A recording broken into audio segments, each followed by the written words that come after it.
Go SpaceX, go Falcon, go NASA.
Alright, welcome to the Launch Heaven stream of Starship Flight 10. My name is Asher B. I'm a photographer for Launch Heaven here on the Space Coast in Florida. And so for this stream, I'm just going to we're going to start off by going over different parts of Starship and how it works and what they're doing different this flight, the overall flight path. So yeah, I do have full control over this camera here, and we're going to go ahead and look at the different pieces of Starship. So we're going to zoom in on this booster here. This is booster 16. This is the 16th super heavy booster, and it's flying for its first time. They're not doing a reflight today like they did on Flight 9. It's going to start off its ascent with 33 engines, we hope. Hopefully it doesn't end up like Flight 4 where they have one out. Hopefully they get all 33 engines lit and running. And that'll continue through until about, actually let me pull up the timeline here. This might be great. Those engines will continue running until 2 minutes and 38 seconds into flight. Now at that point, it will shut down 13, it'll shut down, no, it won't shut down 13. It'll shut down 30 out of 33, and there will only be 3 running. At that point, the ship up here will separate. It will light 6 of its engines, and it'll light its engines well on top of the ship. Now you might say, wouldn't that blow up the ship when you're lighting? Wouldn't that blow up the booster when you're lighting the engines on the ship while still attached? Well, I'm going to try to zoom in on it here. It's really difficult to get a clear view of that. Let me focus that. Okay.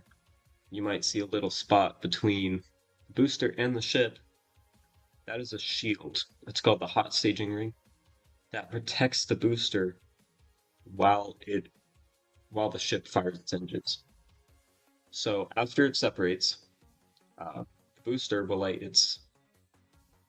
10 engines in addition to the remaining 3, and it will flip and do a boost back to come back to Boca Chica. Now it's not going to be doing a catch like it has on flights 5, 7, and 8. Instead, it's going to ditch into the ocean similar to Flight 6 and Flight 9. Now, why is it doing this? Well, according to SpaceX, they want to test a unique landing burn engine configuration. Now, what does that mean? I'll just read directly what it says here. It says, the primary test objectives for the booster will be focused on its landing burn and will use unique engine configurations. One of the 3 center engines used for the final phase of landing will be intentionally disabled to gather data on the ability for a backup engine from the middle ring to complete a landing burn. The booster will then transition to only 2 center engines for the end of the landing burn, entering a full hover while still above the ocean surface, followed by shutdown and drop into the Gulf. So, let's go ahead and break this down. This means that when it comes in for its landing burn, it's going to light 12 of the 13 engines it lit for the boost back burn. So you'll see they should have a engine diagram up. You will see one of the center 3 engines out. That is intentional. They are planning that. It's not some sort of mistake. They are planning to do that in order to gather data. And data really is the payload. I know it's kind of a joke that they say this, but data is the payload, really. So by that point, the booster will automatically realize it has an engine out. And so it needs to keep another engine on longer. So basically, to explain how the engine setup is. There's three in the middle, and they look almost like a triangle. If you were to draw a line from each one to each one, it looks like a triangle. Now, outside of those three, there's 10 around it, and all 13 of these engines can move. They can swivel in different directions to control the vehicle as it ascends or descends. Now, it will light 12 of those engines for the landing burn, and whichever engine goes out in that middle three ring, it'll keep the one adjacent to that ring, adjacent to that engine on the outer ring. It'll keep that engine on. I'm probably doing a horrible example of explaining this, but you'll see it in action in not too long now. It should be just about a minute, not a minute, an hour and 13 minutes until launch, and you will see this in action. Just know that an engine out is nominal, it is normal, it is supposed to happen. Now, it will cut its landing burn while still over the Gulf, which means it's going to fall into the Gulf. I believe it cuts off about 100 meters above. I think that's what they planned for Flight 9. This is very reminiscent of Flight 9. I do want to talk about that in just a minute once we stop talking about the flight path for this mission. But moving to the ship is going to have 6 engines on at stage separation. Now, the ship is what has been the focus of the past 3 missions. The first of those 3 missions, Flight 7, it ended up with one engine out of the middle 3 engines not long after the booster was caught. And that eventually spiraled to only one engine running. So essentially it entered a spin, uncontrolled spin, which led to its demise. It exploded, essentially, at a rapid unscheduled disassembly, and it broke into several pieces and re-entered over the Turks and Caicos. And that led to a lengthy investigation, and we hoped they had fixed it for Flight 8. So Flight 8 came around in March of this year, and it was very similar. Different failure points, but it lost engines and entered an uncontrolled spin. Now that's an issue because it's an uncontrolled spin. So it did the same thing, it broke into a bunch of pieces and re-entered over the Turks and Caicos again. Then Flight 9 rolled around in May, and it did make it past engine cutoff. Hopefully Flight 10 also does. We're hoping Flight 10 of the ship, it should make it past. Now, why are they having all of these issues with the ship? The ship is a brand new version of the ship. For flights 1 through 6, it was called the version 1 of the ship. And they tested that a lot, and it wasn't always successful, but the last 3 flights, Flight 4, 5, and 6, were more or less successful. I mean, they each had little things that went wrong with them, but they were overall a success. Then Flight 7, 8, and 9 happened, and they were failures. Now, Flight 9 had a very different failure point than Flight 7 and 8, and we can actually read this from the SpaceX website.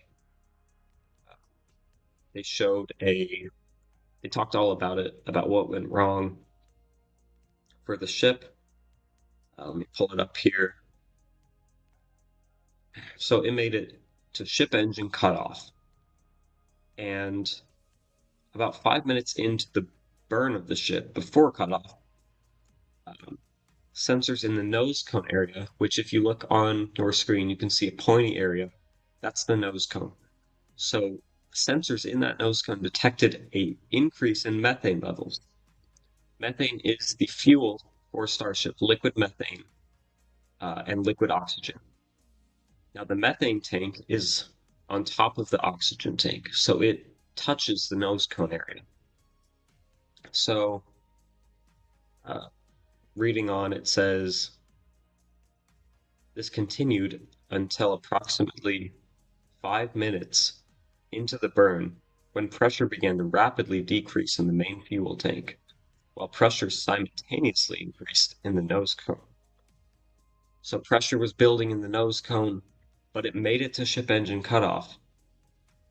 But then all of the venting that it was doing, all that pressure led to venting, which made it once again enter an uncontrolled spin.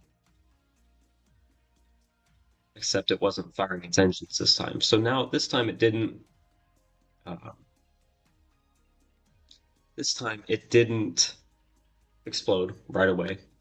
It made it all the way to reentry, which means it went all the way around Earth and made it to where it was about to hit the atmosphere. And it went to the atmosphere, and final point of data was, let me see, I know they say it in here, 59 kilometers in altitude, approximately 46 minutes into the test. So we are hoping they make it that far today. And I did just hear we are go for propellant load on Starship. So we're going to start seeing those tanks fill up. So this is a visible thing. Ice will be formed on the outside of the tanks because the fuel and liquid oxygen is so cold. I believe, let me pull up the timeline. Ship ship begins fueling before the booster. So the ship part is up here. So we'll see the white ice start forming before the booster. And then the ship begins fueling at 53 minutes, and the booster begins fueling at 41 minutes. 41 minutes. So we will want to wait and see that happen, which they are go. I believe they did say that publicly. I don't know, I just received a message that they are go for prop load.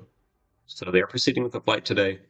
They did share that the weather was only 45% go. Now, it doesn't sound like a lot, but there have been worse. I recall a launch from here in Florida back in July, and that had a 10% go, and it still went. It went off without a hitch.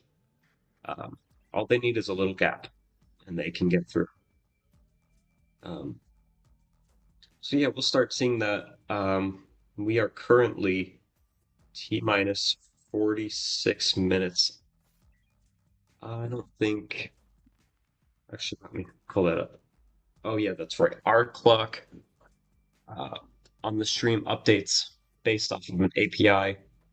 That API is not updated yet, so that time isn't accurate. We're actually an hour and 5 minutes and 45 seconds away from the launch. We're hoping that'll update soon, but it's not yet. Now, I do want to shift over to chat real fast. Okay. Pixel GT. Do you think it will make it to landing? If not, how far? Personally, I am somewhat confident in this. I think that they have learned enough here to hopefully get it to landing. I think we'll see some sort of failure on the ship's landing bird. I really do. Um, I don't know. They've managed to make it all the way to entry. We hope they fix the attitude control problem. But I don't know. It's really unpredictable at this point because we went from having so many successes with the version one ship to having just nothing but failure. So it's so unpredictable. I really don't know what to say. That's my take. Uh, Ian the Space Nerd. Go, Asher, go. Thank you. Thank you. I feel honored. GT6, like 6-7. Yeah, 6-7. Speaking of that, Elon Musk posted on Twitter earlier, or X, whatever you want to call it. And there's a SpaceX tweet, by the way. Starship team is go for prop load. I do want to pull up this Elon Musk tweet. It was very interesting. He said, Yes, in about 6 or 7 years, there will be days where Starship launches more than 24 times in 24 hours. Could you imagine that? And 24 times in 24 hours, that is a per hour thing. That is wild to even think about. Especially for me as I live on the Space Coast. That would be constant rumbles almost. But yeah, that's really not that far away. 7 years. I mean, that'll be amazing to see for sure. Um, Aeronautics Space Agency, I love this commentator. Thank you. Thank you, Aeronautics Space Agency. I do try my best. I don't know what I'm doing. I've never done this before, but I think it's going pretty well. But thank you. Thank you. ITSN Archives. I'm launching my Heaven right now. Cool. Pixel GT. I don't like scrolls. Well, I do. I think scrolls are pretty cool. I think. I think they're pretty cool. Uh, yeah, anyway, I'd like to shift back to what we were talking about before. They're annoying. They're not annoying. They're amazing. Anyway. Um, anyway, I do just want to run through the ship timeline real fast. I don't think I finished doing that. So, actually, let's just run through the entire flight timeline. Liftoff is not at T minus 0 seconds. It is a T plus 2 seconds. Once it hits T minus 0, it means that they can't go back. Like they have to launch, and it will lift off the pad at 2 seconds after that T0. Now, 1 minute and 2 seconds, they will hit max Q. Now, max Q is the moment of peak aerodynamic stress on the rockets, on the rocket. Um, that means we will see, uh, not we, it will see the most stress on the vehicle. It will feel the entire flight pretty much. It's not going to feel more stress than that. So if there is a failure point during ascent, that will most likely be it. That is the most stress it will feel. And then the Super Heavy, the Super Heavy booster will cut off its engines at 2 minutes and 36 seconds.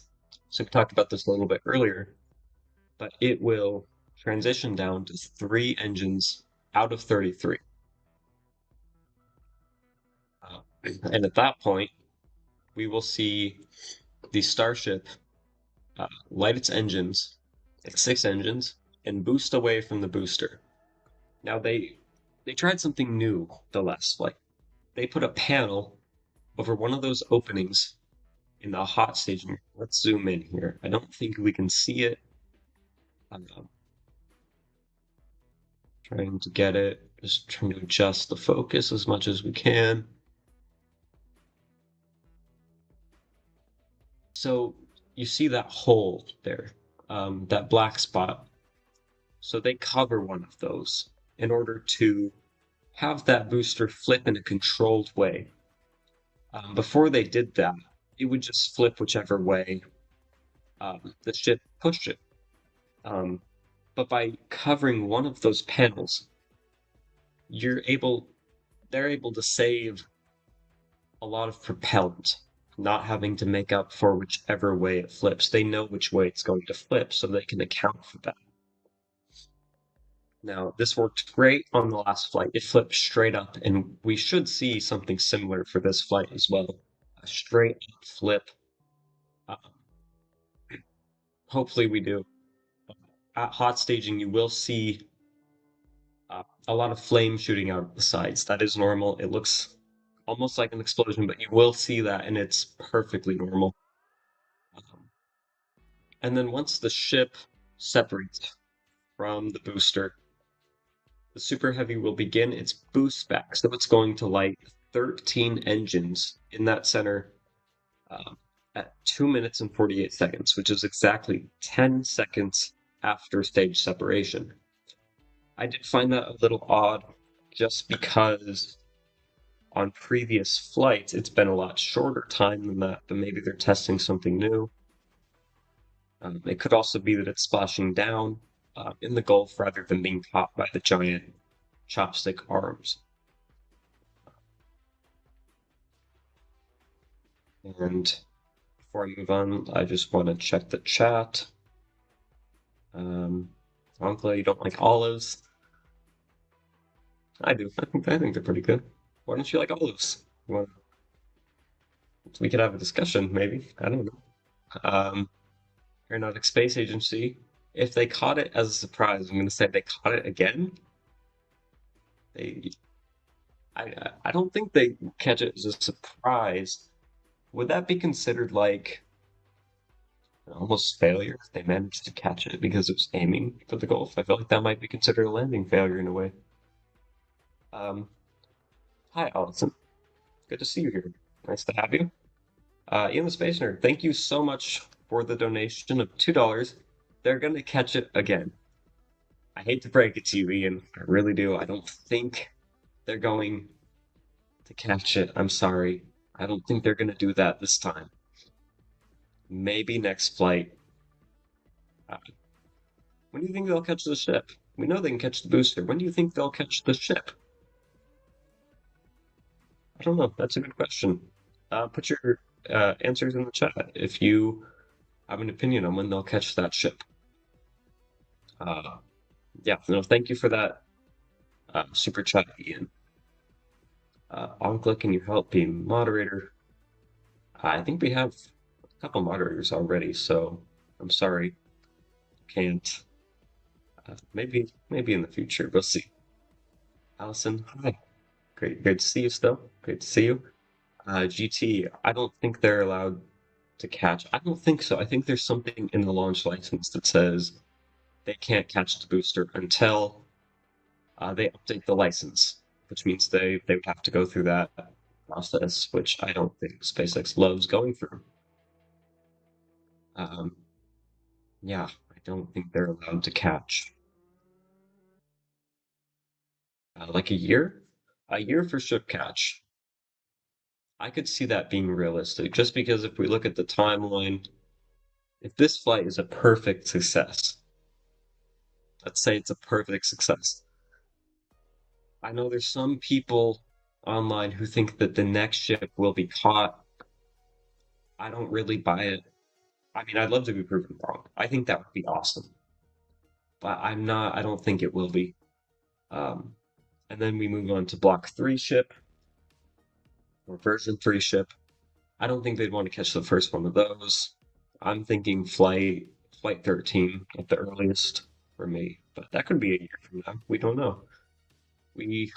I'm thinking the next Version 3 will be probably early next year. We hope. Allison, you're stuck with me. We're happy to have you. We're happy to have all of you here for this stream. Hope you're enjoying it. And big shout out to SpaceX, Elon Musk, and the rest of the team. Yeah, big. Honestly, that entire team of engineers, they're really just so impressive. I could never. I don't think I could do that. Not that smart to be able to create all this. But yeah, no, shout out to them. They're amazing, really. When do you think Pad 2 will be online? I'm thinking March next year. I'm thinking that's when we'll see the first Block 3 flight. I guess it being online, it could be. I guess it could be sooner than that. Doesn't mean just because it's online doesn't mean it has to support a flight. I think they'll want to get testing of the next booster done before they put it on there. But once they put the booster on there, I would consider it online. Maybe January. I could see January then.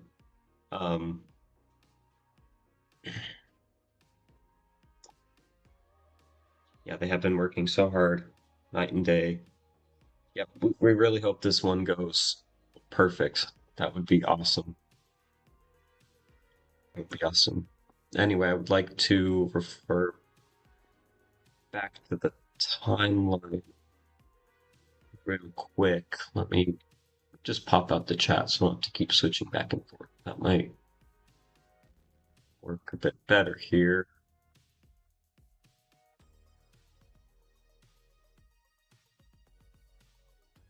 Taking a second, I apologize.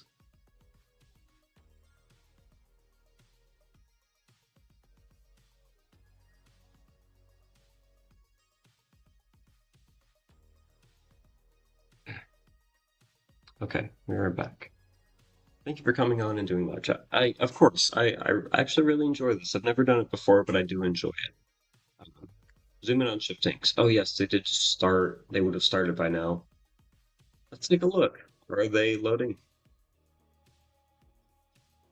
Let's get that focus.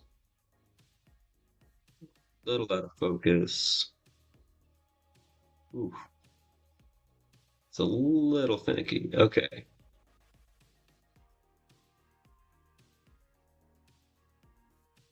I think that's as good as it's gonna get. I feel like I might see something. It might not be apparent with this camera. I don't know. We'll have to see. I think like that focus isn't quite right. I'm doing it manually. Oh, my bad. Yeah, okay. I think that's as focused as I can get it there. Hopefully we can see that. I do see a little bit of condensation. Yeah, thank you, Aeronautic Space Agency, for pointing that out. That is actually really, really helpful. So I probably would have just missed it, honestly. Um, yeah, I do think we see a little bit of condensation happening there, and that is normal. That's happens on pretty much every rocket where it uses really, really cold propellant. Uh, yeah, so what I do want to do now is I just want to go back and finish going through the timeline real fast. Because there are some really interesting things they're doing this flight. They haven't been able to get done because of all these ship failures. So boost back shutdown of the booster will happen at 3 hours and 38 minutes. And then 2 seconds after that, that hot stage ring, let me move down a little bit here with the camera. That hot stage ring, kind of heat shield, I think I called it. Ooh, that went out of focus pretty quick. Um, that will be jettisoned. It will be pretty much ejected from the booster and it will land on its own place. But they do that just because it's too heavy to land the booster with it on top, and it causes a little bit of aerodynamic issues to have that. Um, now, ship engine cutoff is at 8 minutes and 57 seconds. This version of the ship has only done that once out of 3 times, so it's going to be a little bit stressful watching that as it gets to that point. Now, the last flight, Flight 9, did make it, but after that, it started spinning out of control due to some things with the nose cone that we talked about earlier.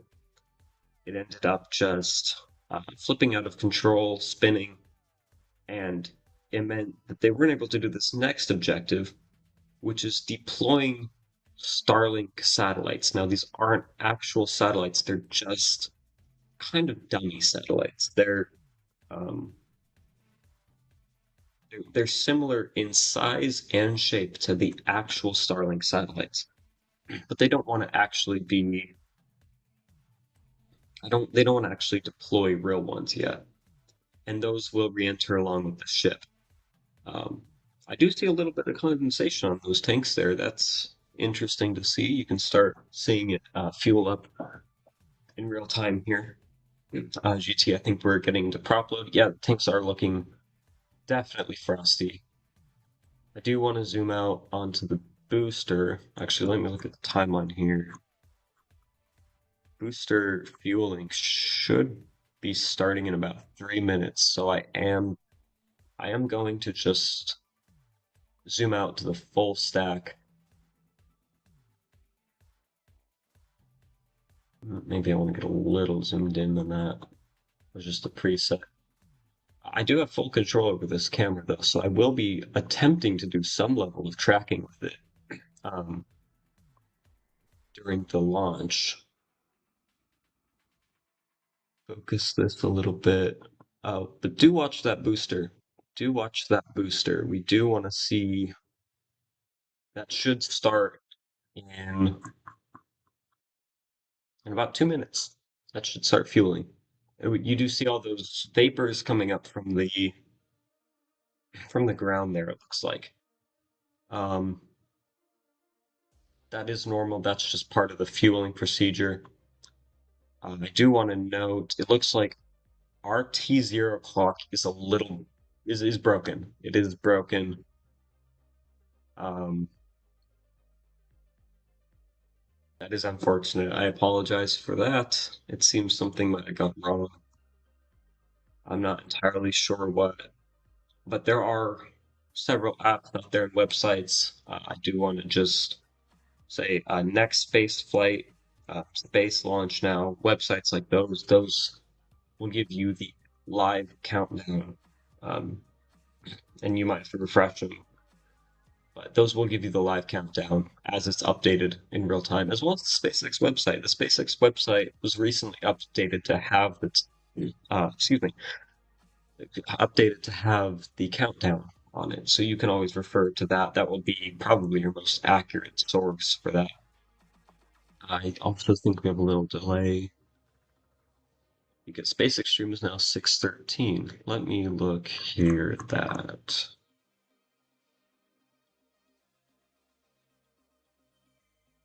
It is 7:13 now.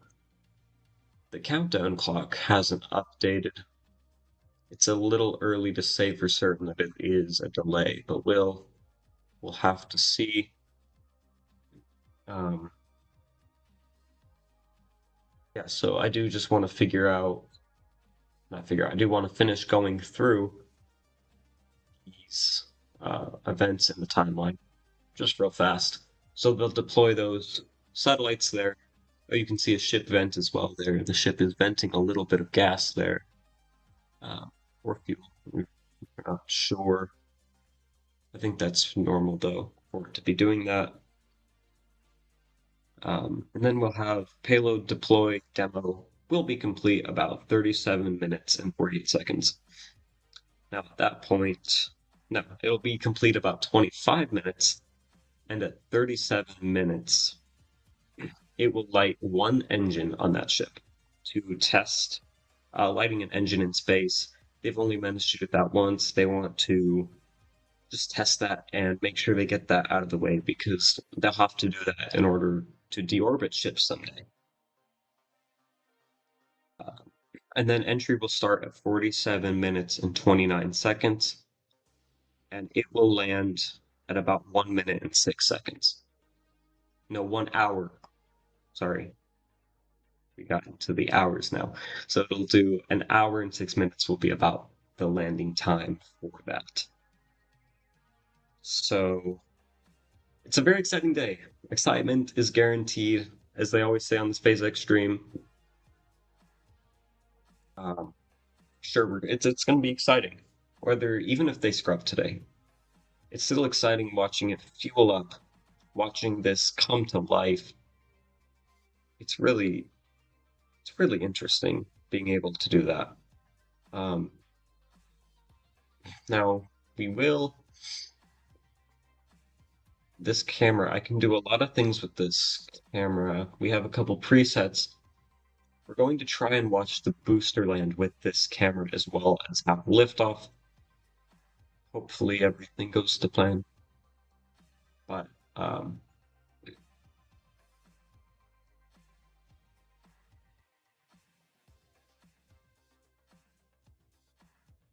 yeah, another thing is Elon Musk was supposed to give a Starship technical update earlier today, and we don't know what happened with that. It seems like they might have canceled that for some reason.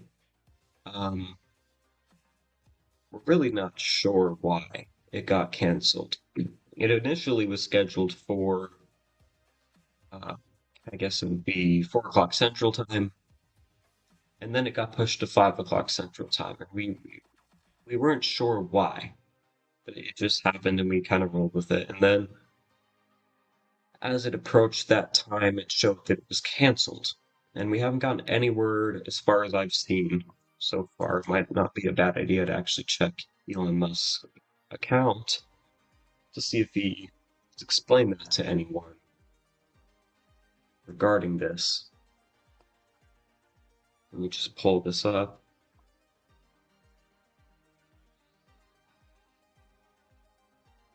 No, his last post was 2 hours ago, so he's probably busy with all the Starship stuff. He's most likely in Starbase for the launch. He's in mission control. He's probably too busy to be posting about anything. So we've gone through the entire timeline. Now the ship up on top of the booster. This is Starship 37. The last Starship to fly was Starship 36. No, Starship 35. So you're probably wondering what happened to Starship 36. Now, what ended up happening is, simply said, it blew up. It blew up. Why did it blow up? So, to go back to Wednesday, June 18th, it was about 11 p.m. Central Time. It was preparing for a 6-engine static fire test well on the test stand at Starbase. And just it seemed like it was moments away from the test, it exploded. And it seemed the explosion originated from the nose cone area.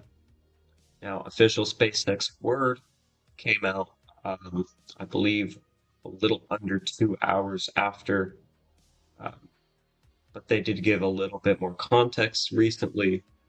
I'll read directly from the Starship or the SpaceX website about Starship. It says the vehicle was in the process of loading cryogenic propellant or fuel for a 6-engine static fire when a sudden energetic event, the explosion, resulted in the complete loss of Starship and damage to the immediate area around the stand. So the ship was a complete loss and damaged the surrounding area immensely. Now they said that the most probable root cause was identified as undetectable or under-screen damage to a composite overwrapped pressure vessel in Starship's payload bay section, which failed and resulted in structural failure of the vehicle, causing subsequent propellant mixing and ignition. So, a composite overwrapped pressure vessel, or COPV, is just essentially a small tank in the nose cone of Starship. And what happened is one of them burst, causing structural failure. And then when that propellant mixed, it ignited. So that caused a complete loss, which meant they had to move on to the next ship. Now, with that test stand being completely just cooked, essentially, they had to figure out another solution to test Starship. So they ended up making an adapter for the orbital launch mount, which that entire vehicle is sitting on right now, just for the ship, so they could test it. SpaceX is not a company that likes to wait around and do nothing, so they went straight for it. They went as fast as they could and got that ready, and it performed perfectly. Ship 37 performed perfectly, and did all its testing as planned. And now here we are with the entire vehicle sitting on the launch mount, ready for Starship Flight 10.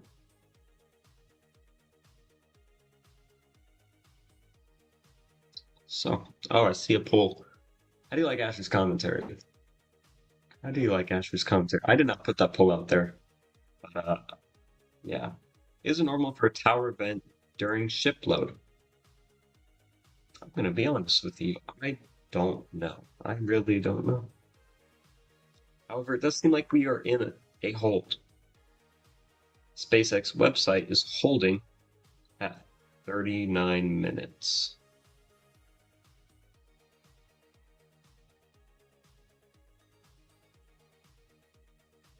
It seems like the clock has went to T minus 12 hours for me. I'm not sure. Let's check the SpaceX stream start time. SpaceX stream.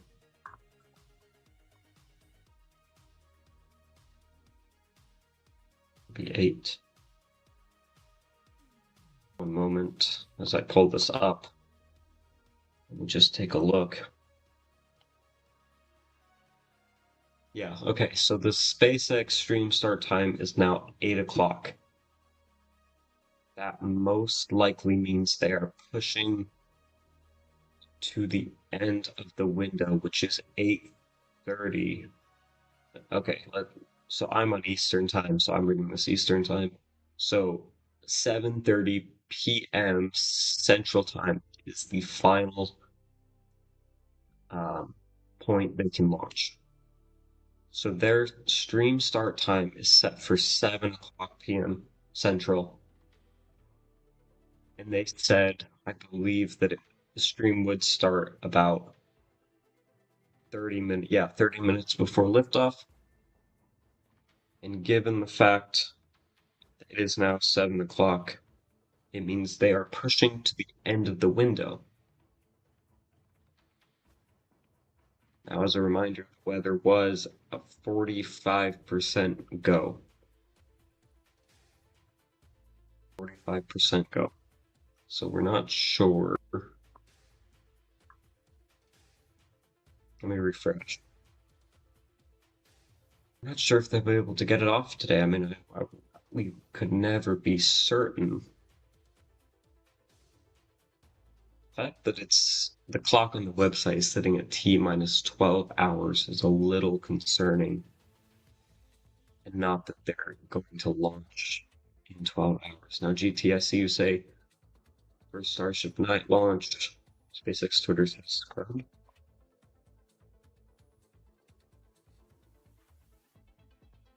Standing down from today's 10th flight of Starship to allow time to troubleshoot an issue with ground systems. Okay, so we are scrubbing for today. It is unfortunate, but it's better to scrub than lose the vehicle or any ground infrastructure. We wouldn't want to do that. So it is unfortunate.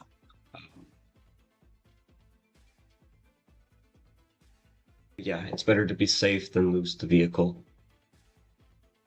It is really unfortunate because they just started propellant loading, so now we can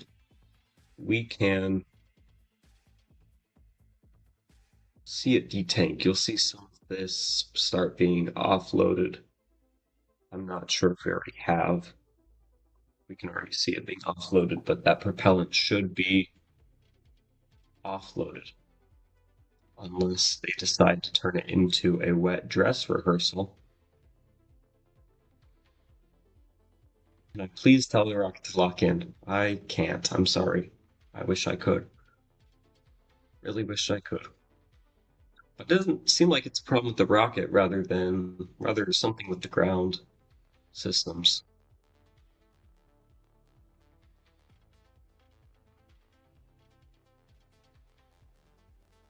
But yeah. I do see standing down from today's 10th flight of Starship. It's unfortunate. We'll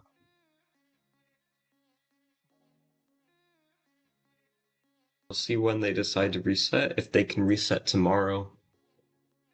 Or it might be Tuesday, Wednesday.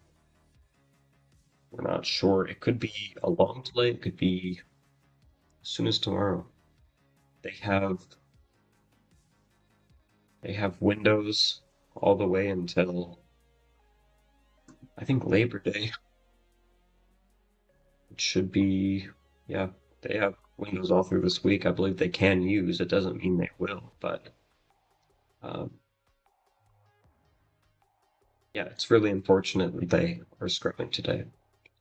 But better than losing the vehicle.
All right, I'm going to take the camera in and we can just go ahead and zoom in on these tanks and see if they are receding.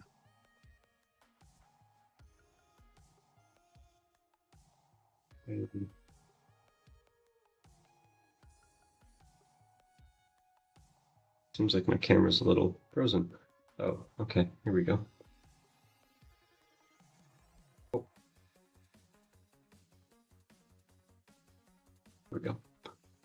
Yeah, okay, it definitely looks like that frost is starting to go down. So that confirms that they are not going to go for some sort of dress rehearsal. In a way, they're not going to finish filling the tanks in order to test. They're just going ahead and just detanking. You can see that tower is venting a little bit, as well as if we go down, it's like some venting on the ground. So, yeah, with that, there's not a lot more to say. It is rather unfortunate, but yeah, much better to take safety precautions than lose the entire vehicle. Yeah, definitely wouldn't want that happening.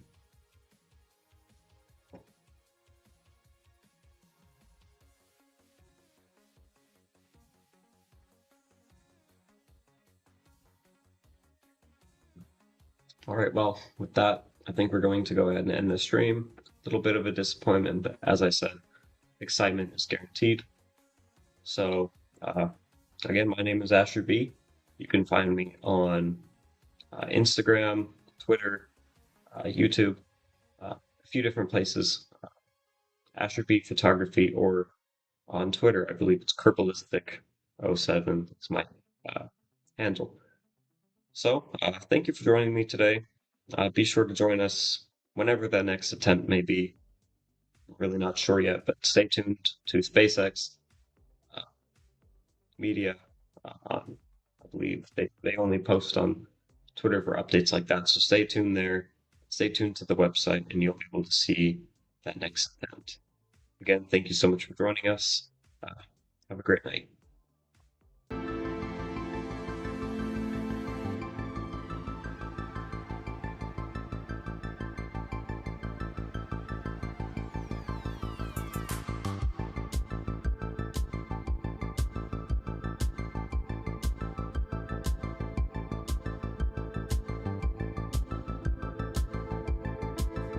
Oh, that's beautiful.